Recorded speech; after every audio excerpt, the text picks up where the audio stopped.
कुरुक्षेत्र के मैदान में पूर्व और पश्चिम दिशा में आमने सामने खड़ी कौरव और पांडवों की सेना को देखकर भूत, भविष्य और वर्तमान तीनों कालों का ज्ञान रखने वाले भगवान व्यास ने एकांत में बैठे हुए राजा धृतराष्ट्र के पास आकर कहा, राजन, तुम्हारे पुत्रों तथा अन्य राजाओं का काल आ पहुंचा है। वे युद्ध में एक दूसरे का संहार करने को तैयार हैं। बेटा, यदि तुम इन्हें संग्राम में देखना चाहो तो मैं तुम्हें दिव्य दृष्टि प्रदान करूं। इससे तुम वहां का युद्ध भली भांति देख सकोगे। तब धृतराष्ट्र ने कहा, है ब्रह्मर्षि, युद्ध में मैं अपने ही कुटुंब का वध नहीं देखना चाहता, किंतु आपके प्रभाव से युद्ध का पूरा समाचार सुन सकूं, ऐसी कृपा अवश्य कीजिए। धृतराष्ट्र युद्ध का समाचार सुनना चाहता है, यह जानकर व्यास जी ने संजय को दिव्य दृष्टि का वरदान दिया। वे धृतराष्ट्र से बोले, राजन, यह संजय तुम्हें युद्ध का पूरा वृत्तांत सुनाएगा। संपूर्ण युद्ध क्षेत्र में कोई भी बात ऐसी ना होगी जो इससे छिपी रहे। यह दिव्य दृष्टि से संपन्न और सर्वज्ञ हो जाएगा।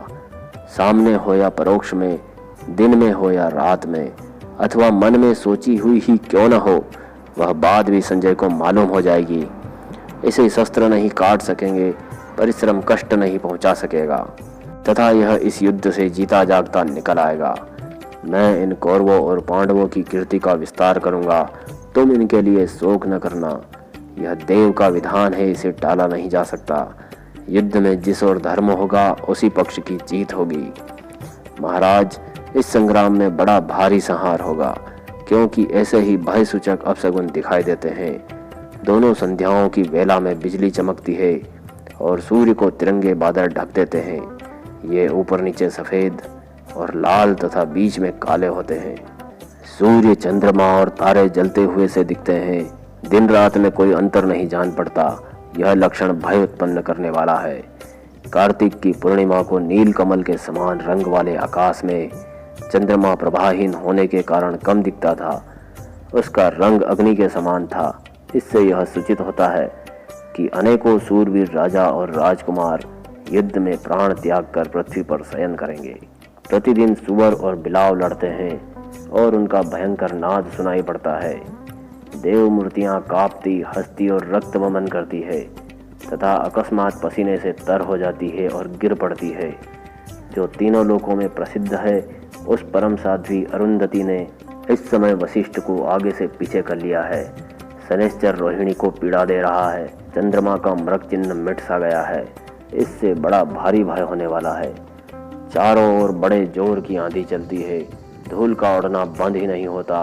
बारंबार भूकंप होता है। राहु सूर्य पर आक्रमण करता है। केतु चित्रा पर स्थित है। धूमकेतु पुष्य नक्षत्र में स्थित है। यह महान ग्रह दोनों सेनाओं का घोर अमंगल करेगा। मंगल वक्री होकर मघा नक्षत्र पर स्थित है। बृहस्पति श्रवण नक्षत्र पर है और शुक्र पूर्वा भाद्रपदा पर।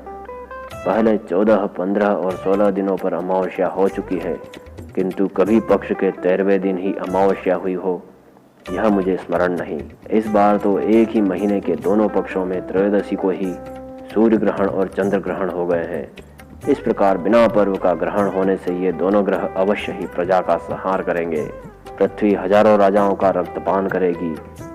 कैलाश, मंदरांचल और हिमालय जैसे पर्वतों से हजारों बार घोर शब्द होते हैं।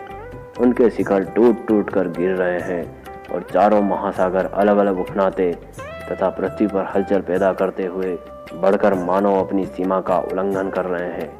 हे राजन, ये सारे लक्षण भय को उत्पन्न करने वाले हैं।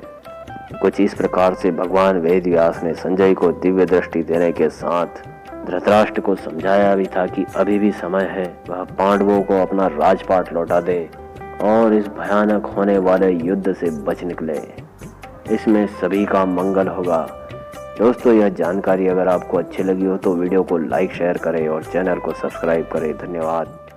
जय श्री कृष्ण।